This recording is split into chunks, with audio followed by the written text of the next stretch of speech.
प्रेरणास्पद कथा YouTube channel पर मैं धनंजय जैन आप सभी का हार्दिक अभिवादन करता हूँ। छोटी सी कहानी डीजे की जुबान में। दोस्तों, एक सेठ जी थे। बड़ी मन्नतों के बाद एक कन्या रत्न का उनके यहाँ पे जन्म हुआ। सेठ निसंतान थे, पर जब कन्या रत्न घर में आई तो साक्षात लक्ष्मी का अवतार। जिस दिन से बच्ची पैदा हुई उस दिन से सेठ का कारोबार इतना जबरदस्त बढ़ता चला गया कि सेठ ने जो 40 साल में नहीं कमाया था वो 1 साल के अंदर कमा लिया। सेठ उसके ऊपर जान न्यौछावर करने लगे। अत्यधिक लाड़ प्यार के कारण से बेटी धीरे धीरे आउट ऑफ कंट्रोल होने लगी। जब ज्यादा प्यार मिलता है ना दोस्तों, और संस्कार नहीं मिलते हैं तो बच्चा बहुत जल्द बिगड़ने लगता है। पर मां बार बार कहती कि आप इसे ज्यादा सर पे मत चढ़ाओ, क्योंकि बेटी पराया धन होती है, ये हमारे पास धरोहर है। जिस घर में ये जाएगी, यदि आपके लाड़ प्यार के कारण से वहां पर इसने कुछ काम नहीं किया और कुछ कांड ही रही तो हमारी नाक कट जाएगी। सेठानी की बात को हवा में उड़ा देते और जो बच्ची डिमांड करती थी, मांगती थी, सेठ हाजिर कर देते थे। बहुत प्यार करते थे। इधर मां सोचती कि बेटी तो पराई है, इसे कुछ सिखाया ही नहीं तो क्या होगा। जबरदस्ती किचन में अपने साथ ले जाकर एक एक चीज उसे सिखाती और फिर ही बाहर के दूसरे काम करने के लिए छोड़ती। दोस्तों के साथ जाना है, खेलना है, टीवी देखना है, मूवी में जाना है, फ्रेंड सर्कल के साथ में घूमने को जाना है, ये सारे काम बाद में। पहले सिर्फ आधा घंटा मेरे साथ किचन में सीखे। उस बहाने वो रसोई बनाने में अत्यंत पारंगत हो गई, निपुण हो गई। पर उसे बड़ा आलस आता था। वो तो मां ने जबरदस्ती मार मार के जैसे उसे ट्रेन कर दिया, सिखा दिया। बहुत जल्द लड़कियों की उम्र बढ़ती चली जाती है और वो बड़ी भी दिखाई देने लगती है। सेठ की लड़की भी बहुत जल्दी उसने यौवन अवस्था पर अपनी दहलीज पर कदम रखा। कब पौगंड पौधावस्था से वो जवां हो गई पता ही नहीं चला। अब सेठ को चिंता सताने लगी कि अच्छा घर, अच्छा वर इस लड़की को मुझे ढूंढना पड़ेगा जहां पर ये सुख से रह सके। और सेठ ढूंढने लगे। उन्हीं के नगर के अंदर एक धनाढ्य सेठ, उन्हीं के हम उम्र का, बराबरी का, उन्हें भी एक ही लड़का था, उसके साथ विवाह हो गया। पर यह परिवार जो था लड़के का संयुक्त परिवार था। लड़के के पिताजी 3 भाई थे, तीनों भाई साथ में रहते थे। उन सबको 2-2 लड़के, 2-2 लड़कियां थी और इनको सिर्फ एक ही लड़का था। इनका भी कारोबार बड़ा था। भरा पूरा घर, भरा पूरा परिवार देखकर सेठ बड़ा खुश हुआ। चलो संयुक्त परिवार है, यहां पे बच्ची ज्यादा सीखेगी। जो संस्कार मैं नहीं दे पाया यहां पे इसे मिल जाएंगे। क्योंकि संयुक्त परिवार में सभी एक दूसरे को लेके चलते हैं, तभी संयुक्त परिवार टिका रहता है। सेठ बड़ा खुश हुआ। उसने खुशी खुशी बेटी का रिश्ता यहां पर पक्का कर लिया और दिल खोल के दहेज दिया। शादी भी धूमधाम से हुई। पूरे नगर के अंदर ऐसी शादी किसी ने ही नहीं की होगी। पर ससुराल में आते ही इसका तो मूड ही चेंज हो गया। लेजी तो थी। आते ही इसने अपना रुबाब झाड़ने के लिए अपनी ननद को, अपने देवर को, अपने पति तक से सीधे मुंह बात नहीं करती। 2 दिन हो गए, 3 दिन हो गए, सारा दिन लेट उठती और टीवी के सामने जाकर सोफे पे बैठ जाती, किसी काम को हाथ नहीं लगाती। सास ससुर कुछ बोलते तो उल्टा जवाब देती। इन्होंने सोचा ये क्या आफत मोल आ गई है हमारे घर में, इसको देख के बाकी के क्या सीखेंगे। पर उसे किसी की परवाह नहीं थी, इकलौती बेटी थी और पापा जो वो मांगती थी उसकी इच्छा पूरी हो जाती थी। फलस्वरूप अब ससुराल के अंदर सब उसके खिलाफ से होने लगे। वो टिक नहीं पा रही थी, सबके ताने सुनती तो वापस जवाब देती, पलट के जवाब देती। घर के अंदर कोई भी अब उससे सीधे मुंह बात नहीं करता। 6 दिन हो गए, सास ने इसके पिताजी को बुलवा लिया कि आप आइए, आपकी बेटी को ले जाइए। पिता ने सोचा अब क्या होगा। उसकी माँ बोली मैंने कहा ना, संस्कार दो तो तुम संस्कार नहीं देते थे और जो चीज वो मांगती थी फटक से लाकर दे देते थे। ये चीजें कुछ काम नहीं आती। आज संस्कार होते तो ससुराल से फोन नहीं आता। अब ससुराल वाले उसके बोल रहे कि आपकी बेटी को लेके जाओ। अब तो हमारी इज्जत का पूरा फलूदा बना दिया। पिता तैयार हुए जाने के लिए, पर वहां पर भी इनसे किसी ने सीधे मुंह बात नहीं की। ये तो फटक से तैयार हो गई घर पे आने के लिए, अपनी अटैची पैक की और पिताजी के साथ दरवाजे पे आई। लोक लिहाज से सासू मां बाहर आई और हाथ जोड़कर उन्हें विदा दे रही थी। इतने में सेठ ने कहा कि मैं 5-6 दिन में इसे छोड़ के चला जाऊंगा। सासू मां ने कहा कोई जरूरत नहीं है छोड़ने की, आप इसे अपने पास ही रखिए और आपने जो भी दहेज में दिया था मैं भिजवा रही हूं। सेठ ने कहा जल्दबाजी मत कीजिए, आप एक मौका दीजिए, मैं लेके जा रहा हूं।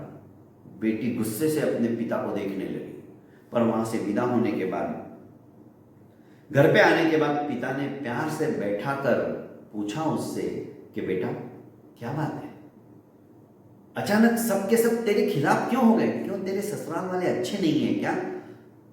सासू माँ का स्वभाव कैसा है तेरा? अरे पप्पा वो 1 नंबर की चुड़ैल है, चुड़ैल। और ससुर जी वो तो यमराज है, खाने की नजर से ही देखते हैं मुझे। अच्छा, और पति?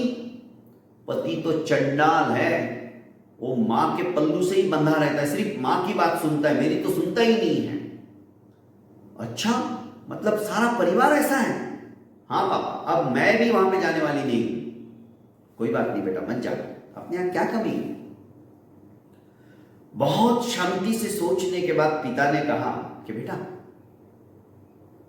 बेटी का घर तो ससुराल ही होता है, बात तो तुझे भी पता है, मुझे भी पता है, पर मेरे दिमाग में एक आइडिया आई है। इन सब परिवार के अंदर सबसे तेज कौन है? कि सासू मां, उसी के इशारों पर सारा घर चलता है। सोच, यदि सासू मां को तेरे रास्ते से ही मैं हटा दूं तो? अरे पप्पा, फिर तो मेरा ही राज्य होगा ना वहां पे, मजा आ जाएगा, फिर तो मैं खुशी खुशी रह लूंगी वहां पे। अच्छा, तो 2-4 दिन तू रुक जा, मुझे और अच्छी तरह से सोचने दे, तेरे रास्ते के कांटे को कैसे निकाला जाए। बहुत सोचने समझने के बाद जब 8 दिन हो गए तो पिता ने एक पाउडर की डिबिया दी और अपनी बेटी से कहा कि देख, ये बात सिर्फ तेरे और मेरे बीच में रहनी चाहिए, नहीं तो बड़ी आफत आ जाएगी ना। खाना वाना तो तू अच्छा बनाती है, पर 6 महीने में ये स्वीट पॉइजन है, धीरे धीरे इसका असर होगा। 6 महीने में तेरी सासू मर जाएगी, पर ये उसके खाने में तेरे को थोड़ी सी चुटकी भर मिलाना है, ज्यादा नहीं तो बेहोश हो जाएगी, थोड़ा थोड़ा। इससे क्या होगा कि किसी को तेरे ऊपर शक नहीं जाएगा, पहली बात। दूसरी बात, ये 6 महीने तुझे सबसे प्यार से रहना है, पलट के जवाब ही नहीं देना है, चाहे कोई भी तुझे कुछ भी कहे, क्योंकि अभी तू सबसे झगड़ा करके आई है, इसलिए सब तो तेरे ऊपर राशन पानी लेके चढ़ जाएंगे, पर तुझे सहन करना है। वो इसलिए बोल रहा हूं बेटा, क्योंकि 6 महीने में तेरी सासू टपक जाएगी, कहीं तेरे ऊपर उंगली ना उठाए, नहीं तो सोचेंगे इनका आपस में झगड़ा चलता रहता है, इसी ने कुछ मिला के खिलाया है। धीरे धीरे धीरे जब वो सब तुझे चाहने लग जाएंगे, क्योंकि तू नाटक करना है, तुझे सिर्फ नाटक, एक्टिंग, और तू तो एक्टिंग कर सकती है, आज का जमाना ही ऐसा है। तुझे बिल्कुल भी उन्होंने शक की नजर से नहीं देखना चाहिए कि तू उनकी दुश्मन है। तू तेरे रास्ते के कांटा तेरी सासू को निकालना चाहती है। सासू कुछ भी बोले, हाथ जोड़ के प्यार से एक्टिंग करनी है और उसका कहना मानना है। सवेरे सबसे जल्दी तुझे उठना है। बेटा 6 महीने तो तेरे को कुछ पाने के लिए कुछ खोना ही पड़ता है, ये बात तो तू भी मानती है ना? हाँ पापा। तो ऐसा समझ 6 महीने तू अपना मन मसोस के सारा काम कर रही है। सबसे पहले उठ के तेरे को सारा घर की साफ सफाई करना है। पापा नौकर है ना, होने दे। किचन की साफ सफाई तुझ करना, क्योंकि लक्ष्मी किचन में ही आती है। और सास ससुर ये देखेंगे हाँ बहू एकदम सही है, उनकी सेवा करना। रात को सासू के पैर भी दबाना, आराम से दबाना, क्योंकि उसका तो गला दबाने का मौका तो मैं दे ही रहा हूं तुझे। उसकी भी जरूरत नहीं पड़ेगी, 6 महीने में तो उसका राम नाम सत्य हो जाने वाला है। पर ये बात, और हाँ ये दवाई सिर्फ तेरे सासू के खाने में डालना, नहीं तो सबको दे देगी।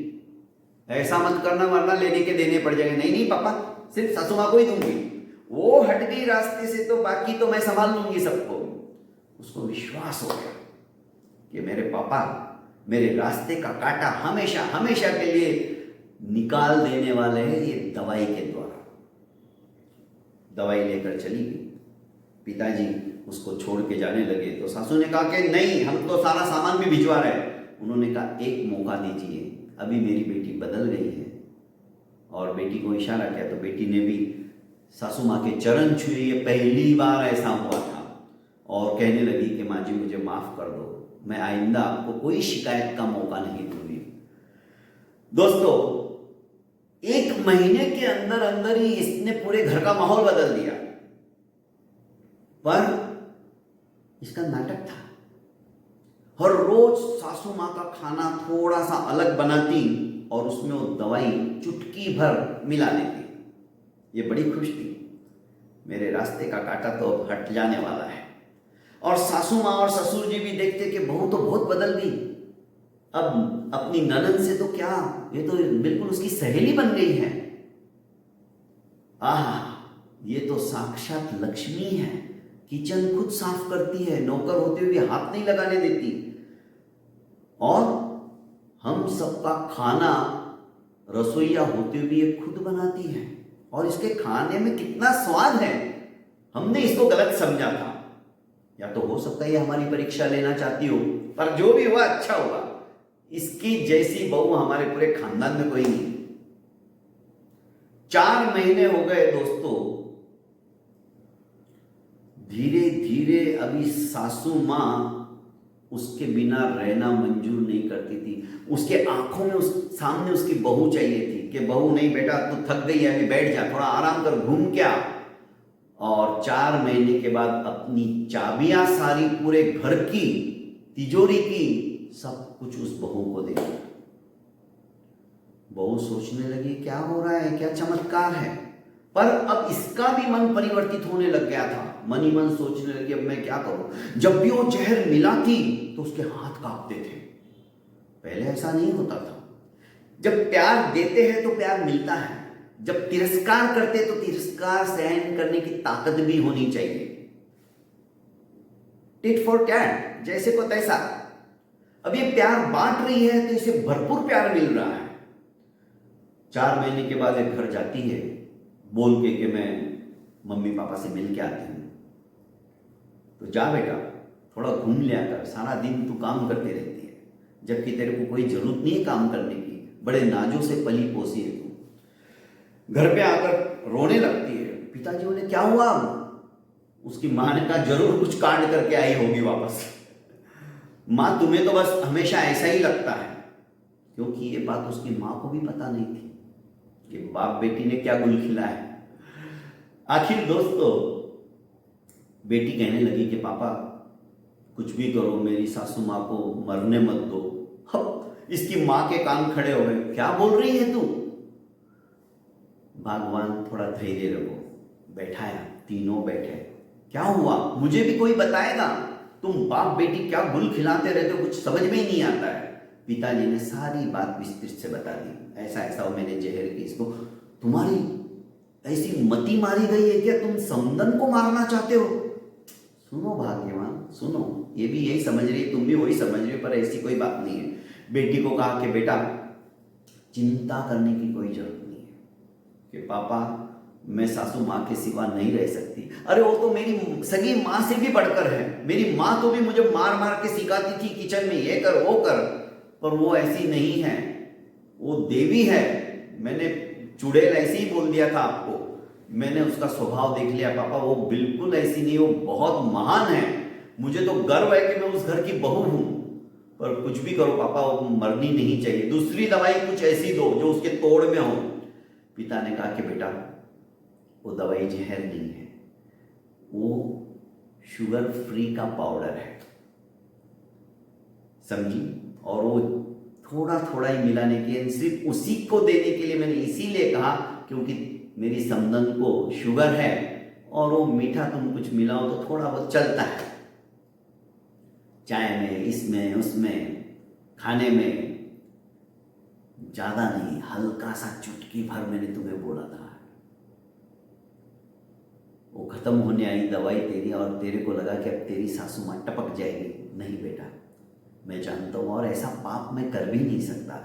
बस मैं ये चाहता था कि तू उस घर की मालकिन बने, पर व्यवहार बदल कर। किसी के ऊपर शासन करना है तो प्यार से, प्रेम से, आत्मीयता से। तुम अपना रुबाब झाड़कर, आतंक फैलाकर शासन करोगे तो ज्यादा समय तक नहीं टिकेगा।